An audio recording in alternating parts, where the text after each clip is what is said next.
Assalamualaikum warahmatullahi wabarakatuh. Perkenalkan nama saya Said Muntazar dengan NIP 235110133. Pada kesempatan ini saya ingin menjelaskan mengenai buku ajar mata kuliah perbandingan hukum dengan dosen pengampu Bapak Fazan eh,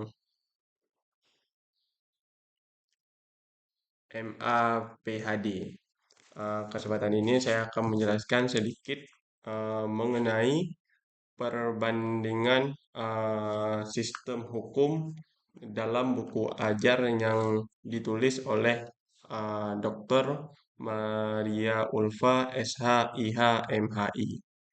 Eh, Pada buku ini menjelaskan tentang perbandingan hukum. Kita bisa melihat di daftar isi pertama kita seperti biasa ada kata sambutan, kemudian juga kita ada prakata penulis seperti biasa dan selanjutnya di daftar isi kita melihat daftar isinya di bab pertama eh, itu ada pengertian sistem dan sistem hukum itu sendiri. Kemudian eh, selanjutnya ada pengertian daripada keluarga hukum dan dasar klasifikasinya. Kemudian kita mempelajari juga di bab pertama itu sistem hukum major. Kemudian tinjauan tentang context of count dan perbandingan antar sistem hukum. Kemudian di bab kedua itu ada perkembangan perbandingan sistem hukum. Sejarah perkembangannya, istilah dan pengertian sistem hukum, manfaat dan perbandingan sistem hukum itu sendiri. Kemudian di bab 3 di dalam buku ajar ini ya, kita akan mempelajari tentang berbagai sistem hukum di dunia. Nantinya ada pengertian sistem hukum, kemudian sistem hukum Romawi dan Jerman, kemudian kita juga akan mempelajari common law system dan sistem lainnya. Kemudian di bab keempat, agama Islam sebagai sistem hukum. Kemudian pengertian hukum agama Islam sebagai sistem hukum, pengertian syariah, fikih, uh, sumber hukum Islam itu ada Al-Quran, Sunnah, dan sumber hukum Roju itu ada kias dan ijma para ulama. Kemudian kita juga akan mempelajari di dalam hukum Islam tadi itu ada ististan dan maslahah mursalah, kemudian ada urf dan adat dan istifhad. Kemudian kita juga akan mempelajari tentang metodologi penelitian Islam. Itu ada metodologi secara normatif Islam, ada empiris Islami, ada fisiologi Islami, ada metodologi komparatif Islam. Kemudian kita juga akan mempelajari tentang metodologi interpelatif Islam dan kemudian kita juga akan mempelajari tentang pembentukan garis hukum. Di bab kelima kita akan mempelajari tentang perkembangan dan aliran modern hukum Islam. Bagaimana tentang hukum Islam di zaman Rasulullah itu bagaimana, kemudian hukum Islam pada zaman sahabat itu bagaimana. Nanti kita akan bandingkan juga di Khalifah Abu Bakar bagaimana, Umar bagaimana, Utsman, dan di masa tabi'in sampai ke perkembangan mazhab dan masa keluasaan pemikiran hukum Islam di masa kebangkitan kembali dan pembangunan. Kemudian di bab ke-6 di buku ajar ini diajarkan tentang pandangan Barat terhadap Islam itu bagaimana sistem hukum modern, pandangan Barat terhadap Nabi Muhammad itu menurut para ahli seperti C.V. Bodley, John William Draper, dan Mahatma Gandhi. Kemudian juga ada pandangan Barat terhadap Islam menurut Jan Herux dan Arnold Toynbee. Kemudian ada Lancelot Lawton. Kemudian selanjutnya juga membahas tentang pandangan Barat terhadap sistem hukum Islam, hubungan hukum adat dengan sistem hukum Islam. Dan yang terakhir di bab ke-6 tadi kita mempelajari tentang perbandingan hukum adat Islam dan Barat. Kemudian di bab terakhir di buku ini mempelajari tentang pembentukan sistem hukum nasional. Kemudian di subbabnya itu ada positif menghukum, aliran hukum secara positif analitis, aliran hukum murni. Kemudian utilitarisme kita juga akan mempelajari di C ada beberapa teori tentang berlakunya berlakunya hukum Islam, adat, dan bara di Indonesia. Seperti teori dari credo atau syahadat, receptio in complexio, kemudian teori resepsi, resepti exit, dan resepti on concatrio, dan ekstensi dan filsafat kenegaraan. Kemudian ada pembangunan sistem hukum nasional, pembentukan kodifikasi maupun unifikasi hukum nasional. Yang terakhir nanti di dalam buku ini terdapat juga daftar pustaka dan tentang penulis dari eh, Ibu Dr. Maria Ulfah tadi. Eh, Oke, selanjutnya kita akan membahas sedikit mengenai buku ini. Sebelum kita membahas lebih jauh, kita membahas dulu pengertian sistem dan sistem hukum ya. Di dalam bab pertama kita sudah didapatkan pembelajaran yang mengenai sistem hukum ini itu sendiri, yaitu beberapa sarjana mengidentifikasi sistem itu di dalam beberapa pengertian berbeda-beda. Jadi eh, yang disebutkan paling mengisi yaitu melengkapi secara sistemik. Istilah sistem diadopsi dalam bahasa Yunani, yakni sistema yang dapat diartikan sebagai keseluruhan yang terdiri dari macam-macam bagian. Jadi tersistem ya. Ya, ini menurut De Kooning mengkomplikasikan definisi sistem dari berbagai pendapat sajana di antaranya Loïc von Bertalanffy and menyatakan sistem are the complex of elements standing in interaction. Kemudian menyatakan a system is a set of object together with a relationship between of object and between an attribute. Sistem merupakan suatu kesatuan uh, itu sendiri yang terdiri dari unsur-unsur atau elemen yang saling berinteraksi satu sama lain dalam sistem tidak menghendaki adanya konflik antar unsur yang dapat di dalam sistem itu. Kalau sampai terjadi konflik, maka akan segera diselesaikan oleh sistem tersebut. Kemudian kita juga akan menjelaskan sedikit tentang sistem hukum ya. Sistem hukum ini banyak juga menurut para ahli. Ini menurut J.H. Herman merupakan seperangkat operasional sistem hukum ini. Seperangkat operasional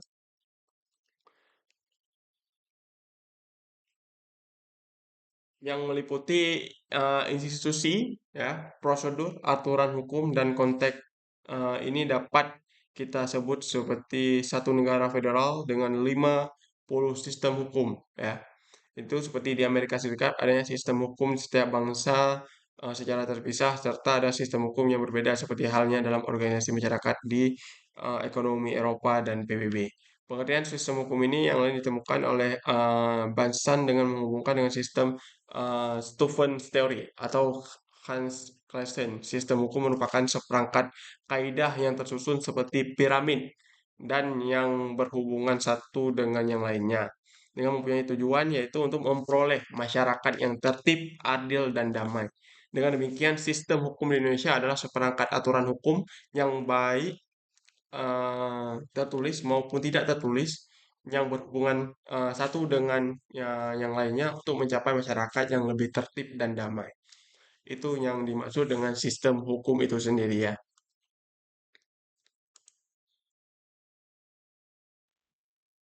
Oke, kita akan selanjutnya kita akan membahas juga mengenai sistem hukum Eropa kontinental ya. Tadi kita sudah membahas tentang sistem hukum secara singkat dan pengertian juga sistem hukum yang ada di Indonesia. Kemudian kita akan membahas sistem hukum Eropa kontinental. Sistem hukum ke Eropa kontinental ini atau sistem sipil berasal dari bahasa Latin ius civil ya, yakni hukum yang ditetapkan kepada seluruh masyarakat Romawi pada saat itu. Pada zaman Kaisar Justinian, abad ke kira-kira abad ke 6, dilakukan kodifikasi korpus Luris Sheffield yang terdiri dari 4 buku, yakni Institusi Diesta Padiae, kemudian ada Condex dan Novellae. Dalam perkembangannya, ketentuan korpus Luris tadi, Sheffield tersebut dijadikan sebagai dasar penyusun kodifikasi kitab hukum di dalam berbagai negara seperti Jerman, Belanda, Italia, Prancis, dan beberapa negara Asia termasuk Indonesia. Kemudian sumber hukum pertama, sistem Eropa kontinental tadi adalah peraturan perundang-undangan. Joseph Daino menyatakan bahwa secara umum sumber terkodifikasi tadi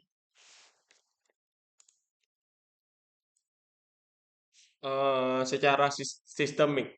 Senada dengan hal tersebut, Vinci Font and Francisco Parisi menyatakan undang-undang merupakan sumber hukum primer, pokok, sedangkan putusan pengadilan adalah sumber hukum sekunder.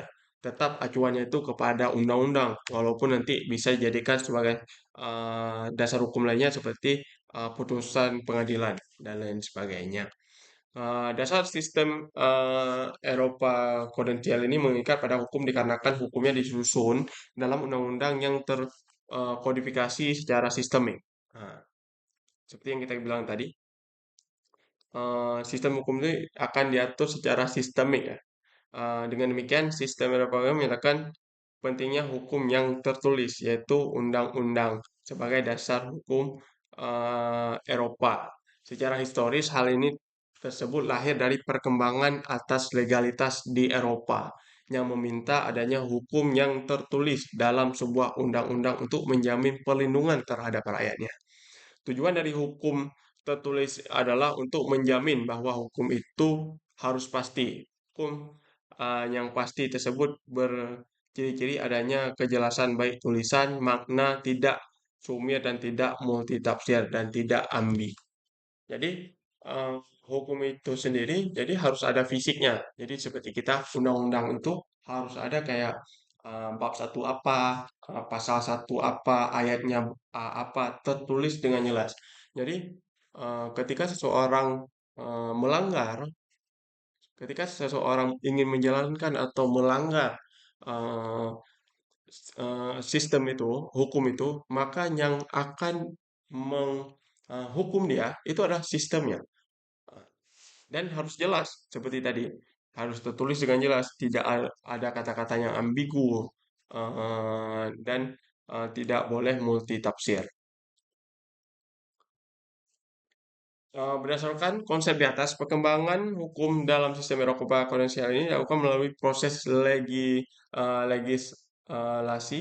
Untuk itu, peran hakim hanya terbatas pada terlaksanakan norma-norma undang-undang yang telah dibentuk oleh parlemen. Hakim diibaratkan sebagai the speaker of law, semata-mata hanya direksi hakim yang sangat terbatas. Bahkan merupakan suatu norma hukum di dalam kasus konkret, hakim hanya menafsirkan sesuai dengan penafsiran parlemen.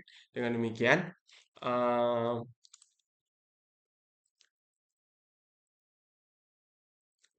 hakim sangat pasif dan tidak memiliki peran yang besar dalam pengembangan hukum. Hakim hanya berperan sebagai negatif legislator. Kemudian hakim tidak berikan wewenang untuk membentuk hukum. Hakim tidak boleh menjadi positif legislator. Peran hakim tersebut dapat dikemukakan dalam model di dalam buku ini ada dijelaskan, ada foto ya. Cuma hakim ini bersifat negatif legislator.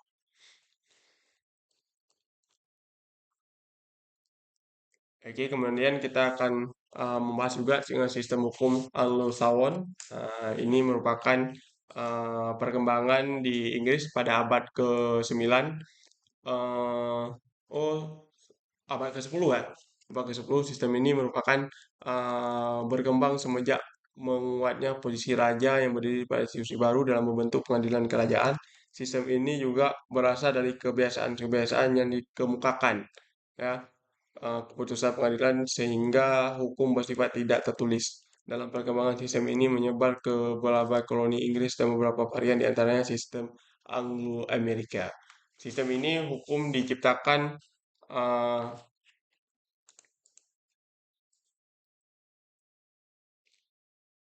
oleh pengadilan dan hakim melalui keputusan merupakan sumber primer. Ini berbeda lagi ya. Kalau tadi kan hukum secara yang tertulis yang merupakan hukum primer, sedangkan ini pengadilan atau hakim melalui keputusannya merupakan hukum primer. Jadi berbeda-beda eh, konsep yang ada. Namun nanti eh, setiap negara itu juga memiliki perbedaan-perbedaan. Ya. Namun nanti tujuannya juga sama untuk seperti yang tadi kita lihat dan bilang bahwa tujuannya itu untuk ketertiban membangun masyarakat yang lebih tertib dan lebih kondusif. Oke, kita lanjut. Eh, Kemudian eh, di sini penulis menekankan juga adanya menekankan adagium atau ubi societas ibis ilius atau di mana ada masyarakat di situ ada hukum ya. Jadi setiap ada masyarakat pasti harus ada hukum yang mengatur masyarakat tersebut. Karena seperti yang kita ngomong tadi bahwa ketika tidak ada hukum itu tidak ada yang mengatur kan. Jadi masyarakat ya semena-mena nggak ada yang mengatur satu sama lain. Tidak ada sistem yang mengatur masyarakat tersebut. Maka penulis ini menekankan bahwa ubis societas ibis ius atau yang artinya ini bahasa Latin ya, di mana ada masyarakat di situ ada hukum. Eh, yang menjelaskan mengapa sistem hukum di setiap negara itu berbeda-beda, ya seperti kita bilang tadi karena dipengaruhi oleh sejarah dan kondisi sosial unik sosial dari bangsa tersebut. Kayak tadi kita bahas di Eropa itu berbeda-beda lagi. Nanti ada di Inggris, mungkin karena rajanya jadi hakim menjadi yang primer dan undang-undang menjadi yang sekunder. Tadi yang di Eropa eh, undang-undang secara tertulis yang menjadi primer, namun yang hakim itu menjadi pasif legislator. Jadi berbeda-beda. Nanti setiap negara itu memiliki karakteristik atau ciri khas daripada sistem hukum itu sendiri. Namun balik lagi, walaupun berbeda-beda itu, tapi tujuannya itu tetap uh, sama, yaitu untuk menjaga kedaulatan, kemaslahatan uh, bersama ya. Kemudian hakikat sistem hukum ya. Hakikat sistem hukum adalah suatu kesatuan norma, lembaga, dan budaya hukum yang saling berkaitan untuk menciptakan ketertiban, keadilan, dan kepastian hukum dalam masyarakat. Sistem hukum bukan hanya aturan tertulis, tapi mekanisme sosial yang hidup. Jadi sistem hukum ini bukan cuma eh, yang tertulis seperti undang-undang kita aja. Karena kalau kayak gitu sistem hukum, ya kita untuk menjalankan sistem hukum kita akan merasa berat. Nah, jadi memang yaitu mekanisme sosial yang hidup. Jadi harus hidup di dalam batin kita. Jadi nanti kita ingin menjalankan sesuatu, oh ini nanti karena ini hukumannya ini. Jadi kita udah ingat ya. Jadi memang mekanisme yang secara sosial yang hidup di dalam masyarakat. Kemudian eh, eksistensinya merupakan keniscayaan dalam kehidupan masyarakat yang bernegara. Dalam konteks Indonesia, sistem hukum berlandaskan terhadap Undang-Undang 1945 dan prinsip-prinsip negara hukum. Keberhasilan sistem hukum sangat tergantung pada keseimbangan antar struktur, substansi, dan kebudayaan hukum. Jadi keberhasilan sistem hukum ini, jadi nggak ada istilahnya itu bagus hukumnya, tapi yang menjalankannya itu jelek ya juga akan sia-sia. Jadi memang harus ada keberhasilan itu sangat tergantung pada keseimbangan antar struktur. Jadi yang buat pihak legislatif yang eh, menjalankan nanti yang buat itu bagus, nanti yang menjalankan juga harus bagus. Jadi memang harus ada eh, feedback dari semua, harus ada keikutsertaan dari semua pihak untuk keberhasilan daripada sistem hukum itu sendiri. Kemudian kita lanjut di bab kedua dalam buku ini. Kita akan lanjut terus di bab 2 dan bab 3 karena di sini kita akan mempelajari tentang perbandingan apa dialektika perbandingan hukum barat atau civil law atau common eh, melawan dengan common law ya. Ini akan sedikit menarik. Kita akan membahas mengenai bagian yang membedakan kedua kutub besar sistem hukum dunia yang paling banyak diadopsi.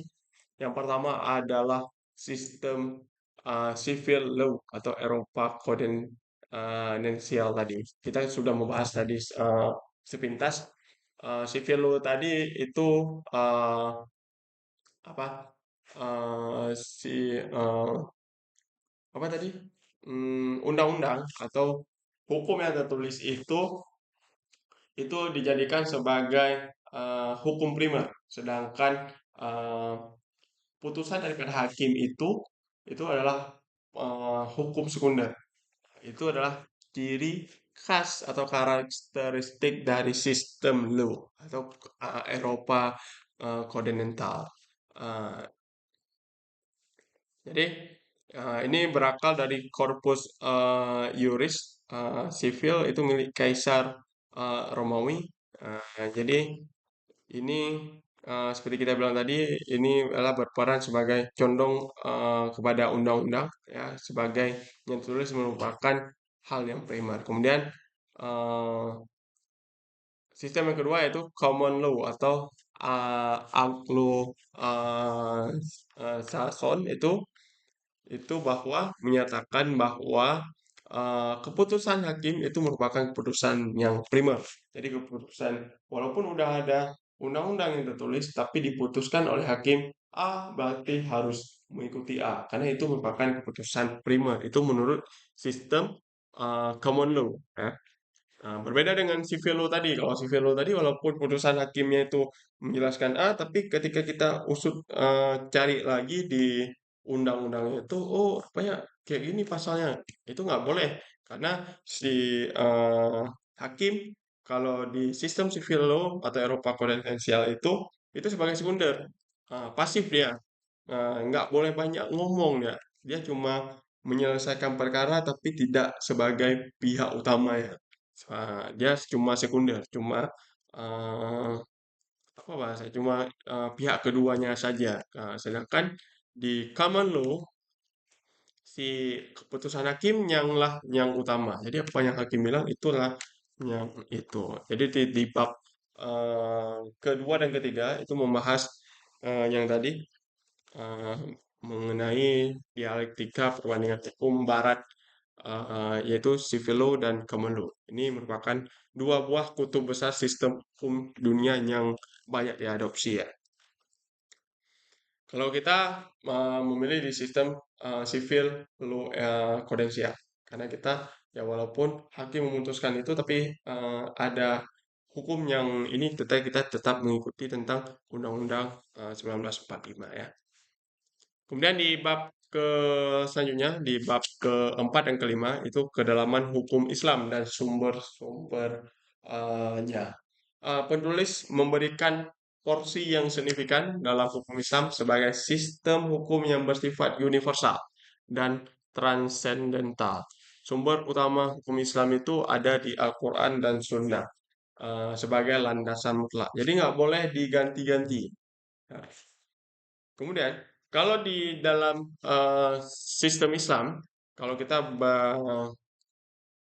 balik lagi sedikit ke bab 2 dan bab 3 itu, sistem Islam tadi itu lebih ke sistem civil law kemiripannya. Jadi tetap landasan utama itu adalah di Al-Quran dan Sunnah, hadis. Urutan pertamanya lagi adalah Al-Quran. Keduanya itu Sunnah dan yang selanjutnya adalah ijtihad, yaitu atau ijma para ulama atau kias, ya, analogi. Kemudian, namun penulis juga merincikan metode seperti ihtisan atau keinginan kuat pada kebaikan atau maslahah mursalah atau kepentingan umum. Nanti para ulama berembuk lagi eh, tetap dengan landasan utama itu di Al-Quran dan Sunnah Nabi Shallallahu Alaihi Wasallam. Kemudian karakteristiknya itu berbeda dengan hukum barat yang tadi yang murni sekuler. Jadi kalau tadi kan murni sekuler, sekuler tuh ya tidak boleh melibatkan agama ya. Hukum Islam mengintegrasi tentang aspek ibadah. Jadi eh, kalau tadi hukum barat itu dia mengaturnya cuma satu pokoknya jadi sekuler dan kalau hukum Islam ini mencakup ke semua lini. Jadi ada hubungan dengan Allah dan juga ada muamalahnya, ada mengatur juga bagaimana ketentuan-ketentuan dalam bermuamalah atau hubungan dengan antar manusia. Jadi nanti landasan utama ada di Al-Quran dan Sunnah. Nanti turunan-turunannya itu bisa kita lihat dari ijma para ulama dan kias atau analogi daripada ulama itu sendiri dan juga nanti dari ijma-ijma itu didasarkan nanti ada keinginan kuat pada kebaikan nanti misal eh, untuk menghindari keburukan diambil yang lebih baik itu bagaimana menurut Quran dan hadis. Kemudian ada maslahah mursalah atau kepentingan umum. Ini bagaimana itu nanti juga dijelaskan di bab keempat dan kelima. Kemudian di bab keenam kita akan mempelajari tentang hubungan hukum Islam dan hukum adat di Indonesia. Bab ini sangat relevan dengan konteks Indonesia, membahas bagaimana hukum Islam berintegrasi dengan tradisi lokal hukum adat. Terdapat tiga teori besar yang diulas di dalam bab ke-6 ini. Itu ada receptio in complexu. Kita sudah membahas tadi di daftar isi secara singkat bahwa di bab ke-6 ini dijelaskan tentang teori-teori besarnya saja. Itu ada tiga, yaitu receptio in complexu menyatakan bahwa hukum adat bagi orang Islam adalah hukum Islam itu sendiri. Jadi hukum adat bagi orang Islam itu ya hukum Islam itu sendiri karena Islam memang sudah sekompleks itu, jadi sudah mengatur sampai sedetail-detailnya. Kemudian kedua itu teori resepti atau diproyeksikan oleh Senok Hogronyo dan Van Veen yang mengklaim bahwa hukum Islam baru berlaku jika sudah diterima dan menjadi bagian daripada hukum adat. Jadi Senok Hogronyo ini uh, itu muncul ketika kita pernah mendengar bahwa sejarahnya itu ya Seno ini juga merupakan orang Belanda yang menyamar sebagai orang Islam ya yang telah berguru di Mekah dan di Madinah kemudian menyebarkan dia mengklaim bahwa hukum Islam baru ini baru berlaku jika sudah diterima atau menjadi bagian daripada hukum adat.